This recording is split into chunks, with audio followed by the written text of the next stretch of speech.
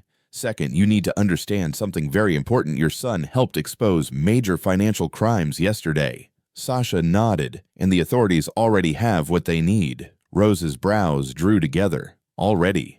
"Yes," Sasha said quietly. "We sent the evidence last night. His behavior crossed lines we could not ignore morally or legally." Elijah gave a soft, grim hum. "Man dug his own grave." Vivian opened the folder again and took out another page, a letter. "As of this morning," she said, "Tom Johnson has been placed on immediate leave by his board. Federal investigators have already begun the process of freezing accounts and reviewing the documents found in the safe." Rose stared at her, unable to quite process the flood of information. And Vivian added, tapping the original signed promise with her finger, "This is legally binding. The promise he made in writing with witnesses is enforceable." Peter's breath hitched. He looked from the paper to his mother, then back again. Rose shook her head slowly. "But he won't honor it. He'll fight it. He'll call us liars." "He can try," Vivian said gently, "but he will lose." Sasha leaned forward, her voice warm. "You were brave, Rose. And Peter, what you did was extraordinary." Peter's cheeks flushed slightly, but he didn't look away. Vivian's eyes softened. "This is going to change your lives. Not immediately, the legal process takes time. But the financial assurance, the protection, the settlement, it's all coming." Rose's eyes burned suddenly. She pressed a hand to her forehead, overwhelmed. Elijah stepped closer, speaking softly. "You ain't got to work this in your head all at once. One breath at a time." Rose nodded, wiping a tear. She looked down at Peter, who was staring at the papers with a seriousness far beyond his years. "What about us?" she whispered. "Where do we go from here?" Vivian smiled, gentle and sure. "Wherever you want," she said.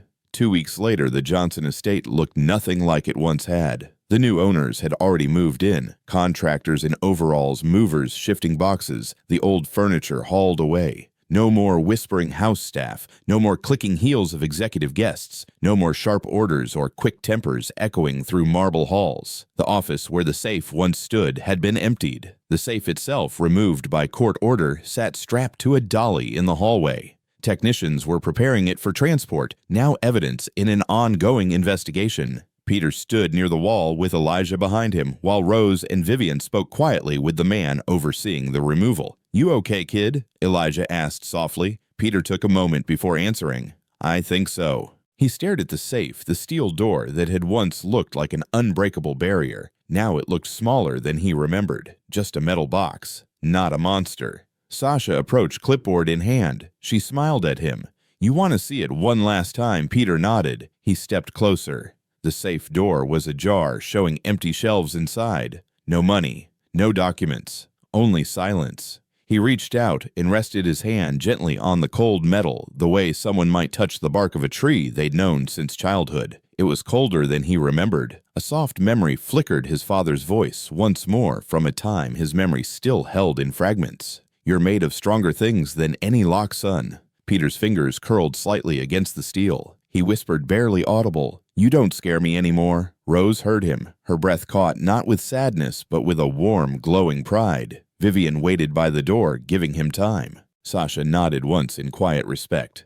Elijah put a gentle hand on the boy's shoulder. "Let's go, champ. Time to leave this place behind." Peter took one last look, then stepped away. 3 months later, the apartment building they once lived in had a new vacancy sign in the window. Rose and Peter didn't live there anymore. They lived in a modest but bright 2-bedroom apartment on a quiet street near a park. It wasn't fancy, no marble floors, no tall gates, just clean walls, big windows, and sunlight that warmed the living room each morning. A small desk sat in Peter's new bedroom now. He had placed a notebook on it, along with 2 pencils sharpened neatly. On the bulletin board above the desk hung a drawing. He'd made himself a simple picture of a door, opening light shining through. Rose was in the kitchen unpacking groceries when a knock at the door came.